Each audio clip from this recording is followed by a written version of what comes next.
Hey guys, welcome back to my channel. Today I'm coming back with a different type of video. Today's video will be more like a story time, sort of. First off, I wanted to start the video by apologizing because for those who follow my social media, especially Instagram, you guys should know that I've been traveling to America back and forth a lot. And because I've been traveling to America a lot, I'm not using proper English. I'm using American English slang sometimes. So I just want you guys to bear with me because like there's some words that I'm going to say throughout the video that you guys gonna be like, why is this girl trying to act American? You see? So just bear with me. It's just a lot. So I just want you guys to bear with me. Okay, so today's video is about how I bought my first car at the age of 18. For those of you who don't know, this car that I'm sitting at right now, it's my second car. Not me, fourth car. My second car. And I got this car this year. Obviously, I'm not 18. I'm not going to disclose my age. For those of you who know. For those of you who don't know, then let's just stay like this. Okay, so how it all started. I started driving when I was 17. I asked my mom to give me a couple driving lessons. So I'll drive here and there, but it was nothing.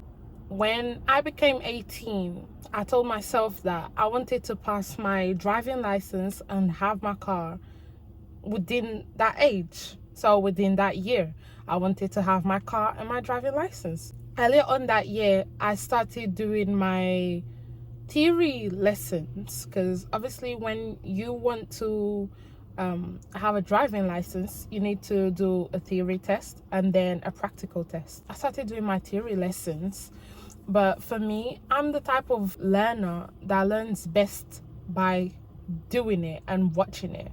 Instead of in the UK, if you want to learn how to like drive or whatsoever, you can go for courses or whatsoever, but everything is independent study. So you download an app or you can buy the books and revise everything at home. Then when you feel comfortable enough, you find a center where you can go book your test and then do it.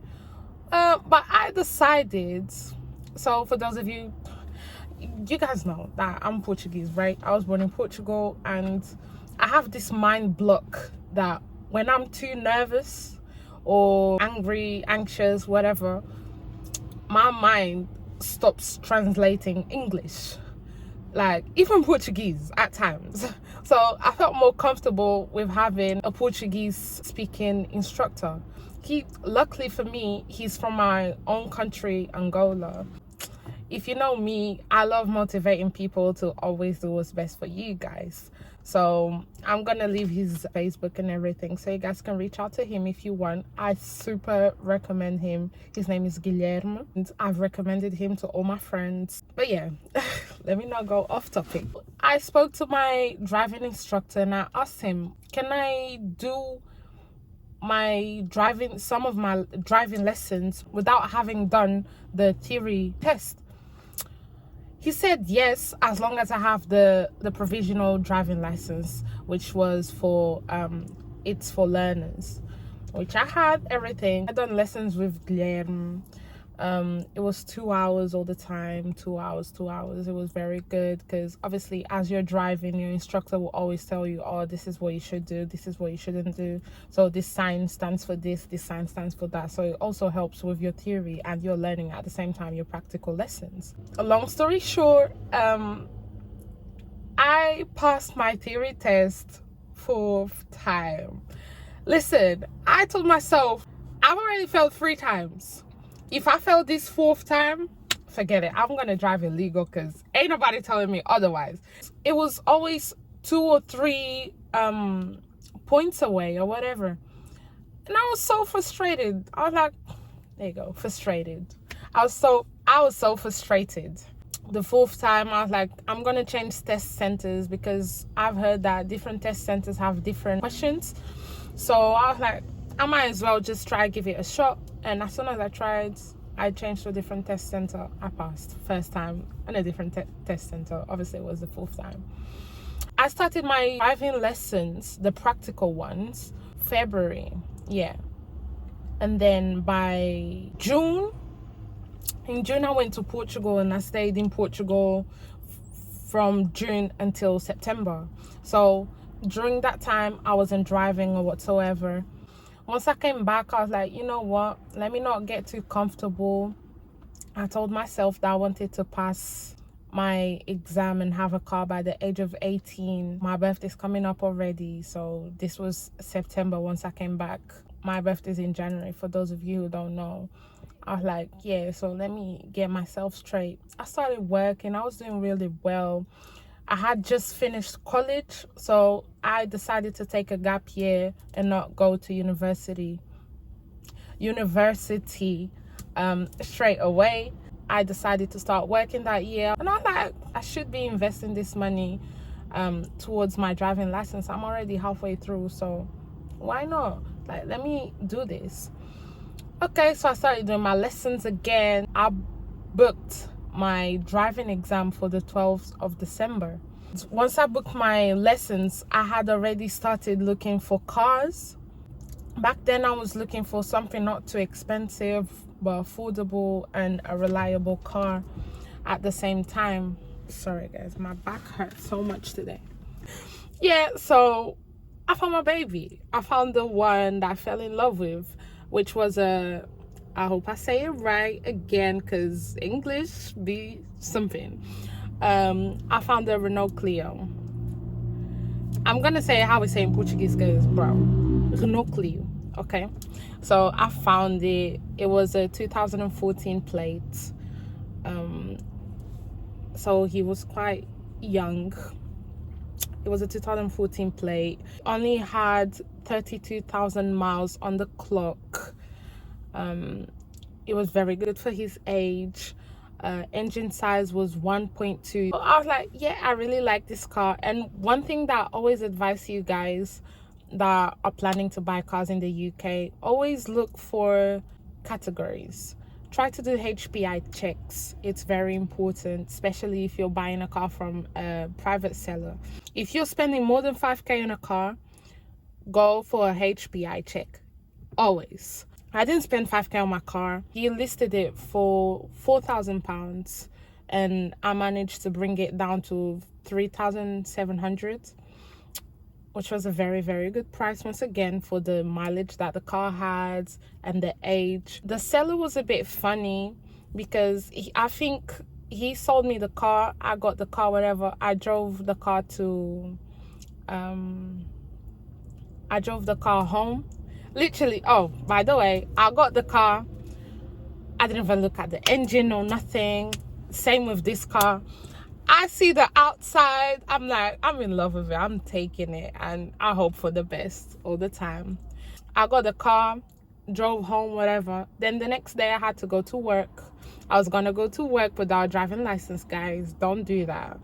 But because it was 6 a.m. in the morning, I was leaving home at 4 a.m. I was like, what police is gonna be there to stop me? Especially when this girl like smiling, hey, sorry I was speeding. They're just like, okay, just slow down. They don't really look into it like that. But if it was a roadman, then it would have been different. So always have a pretty smile. And I think I had braces already. Yeah, I already had braces, so stop. Literally the next morning after I bought the car, my tires are flat. Literally flat.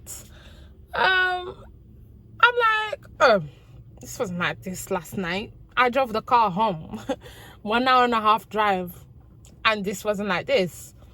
So I came to find out that the seller, when he showed me the car, obviously he pumped the tire when I went to see, and obviously me being me, and it was raining that day. It was nighttime when I went there and everything. No, because I had seen the car one day, then I went there the next day and I was like, I want the car. So he pumped the tires, whatever. So long story short, I was late to work, like really, really late or whatever. I ended up losing my job in this process of being late to work and cooling out, because then I had to go and change the tires and everything. I was really, really late to work. And back then I was still on probation from work. I was making like money from work, but I was still on probation. So I ended up losing my job. I lost my job, I think on the 11th. Yeah, on the 11th of December. On the 12th, I had to sit down to concentrate to pass my driving exam. I was like, girl, you got a car waiting for you at home. You better pass this exam like straight away. Don't play with me. Like, stop playing games. So I went in there, whatever.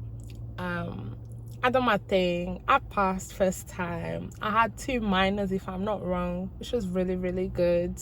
2 or 3, which is really, really good. I think you're allowed to have 10. Don't quote me, please. It's been a long time since I done the driving, whatever. At this point, I got it. I don't care anymore. Like, I really, really have it. So yeah, always do what's best for you. If you have the possibilities to do it now, if you have the health to do it now, if you have the time to do it now, if you have the money to do it now, do it now. Like, now that we have time, we have the availability for it, we don't have responsibilities as much.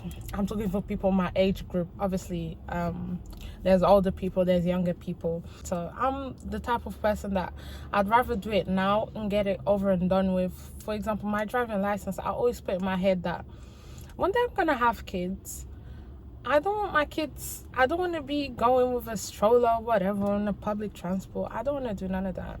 I don't want to do none of that. Imagine my mom needs a lift. She's all dressed up, trying to go on a date with a guy. I'm just gonna get on a bus. Ain't no way. Her daughter is gonna drive her, period. I'm gonna drive her, like my little brother. I'll drive.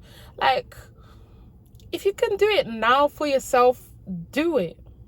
Like, don't wait. Don't wait. Because that's how people get comfortable. That's how you end up putting more and more stuff in front of it. And responsibilities come without you even realizing. Obviously, driving, I'm not saying that because you pass your driving exam that you need to get a car straight away. No, that's your own decision. But if you can do your driving license right now, do it. Do it. Don't wait.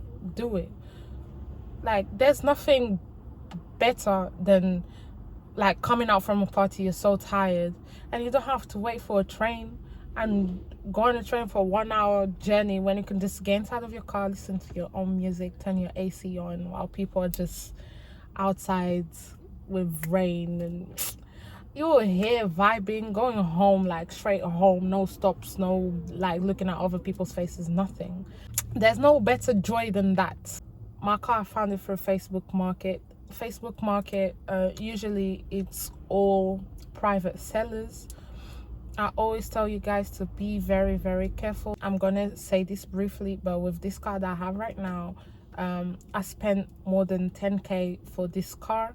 I paid the car all off to the private seller, and I didn't do the HPI check, and everything went left. Well, yeah, so just guys, learn from me. If you're gonna buy a car in the UK, please do a HPI check always, and make sure, if you can, try to take a mechanic with you when you go and check a car. Always make sure you check the engines and all the bits inside of the car. Don't be like me, just looks at the outside, the inside of the car, and be like, oh, it's so beautiful. Like, I seen this car, I came in, it was nighttime, by the way, so there's lights that come from the seats here under and at the back as well. I saw the roof. I was like, I'm taking it. I did not check a single thing, like, from the actual important pieces. So don't be like me, because then you end up going to the mechanics and you get surprised with the prices because you didn't check and you didn't tell the seller to fix it before you got the car. So don't do that. if you're buying a car right now in the UK, because obviously you guys must know about the ULS situation. If I'm not wrong, is diesel cars and cars from 2010 and under.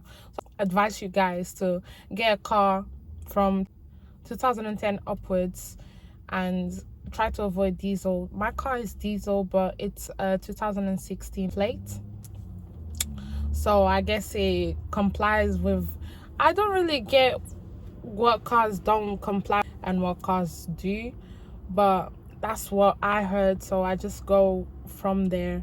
And before I actually bought this car, I actually checked if it complied, because if you go for a car that doesn't comply, you're gonna end up paying £15 a day to drive your car, on top of insurance.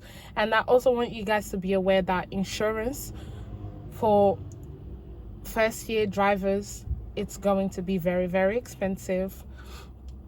My insurance on my first car, if I'm not wrong, I think I was paying 240 a month. Yeah, 240 a month. The car was all paid for. If you guys have any questions or whatsoever, if you're planning to buy a car, if you're planning to do like driving lessons or whatsoever, you're looking for someone, or you just want clarity on how to do stuff, and just message me. You have my Instagram, you have my Twitter. Contact me. I'll be happy to help you guys. And yeah, I'm glad. I hope you guys enjoyed this video. If you have any questions, just drop them down in the comments and I'll obviously reply to you guys. And thank you so much for watching.